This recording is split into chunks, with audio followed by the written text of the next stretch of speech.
Okay, I've decided to do some quick fire, easy bread making tips. 1. Choose your flour wisely. You can get bread flour, you can get spelt flour, you can get brown flour. Now bread flour has got high gluten, which will make it stretchy and create a good crust.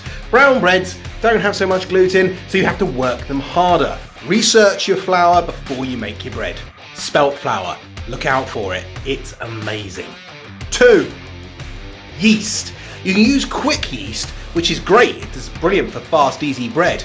You can also use wild yeast, which you can make yourself.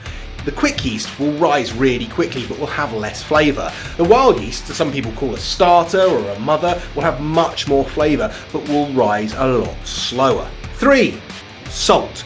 Do not forget your salt. It has a major role to play in bread. It helps break down the glutens. If you forget the salt, you'll have a nightmare of a time. Plus, you won't have the flavour of the salt, which will enhance the natural taste in the bread. Dilute your salt in water when you add it to the flour. That way, it'll distribute much better in the dough. But remember, that means the liquid with the salt will need to be considered in your recipe. 4. Tension your dough. It's so important. If you don't tension the outside of a loaf, and when you come to cut it, it won't expand and you won't get that beautiful crust building on the outside. It's the difference between a good bread and a bad bread, really. 5. Steam in your oven. Commercial ovens have steam in them to stop the bread from forming a crust too early and to help it rise and stay fluffy.